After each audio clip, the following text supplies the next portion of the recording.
How to create an Etsy account. In this video, I'm going to show you how you can easily do it. First of all, open the application.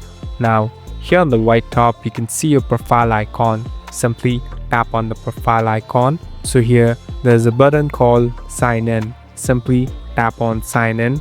So basically, we're in this login page.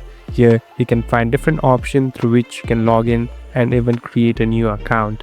So here, it's better you use Google because later all the data will be synced and you can easily use your Google account.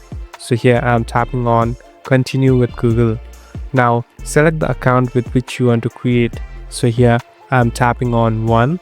Now it will take some time, and here you can easily set up your name and it will be synced, and later all your data will be saved too. Now you're all set to go. Thank you for watching this video.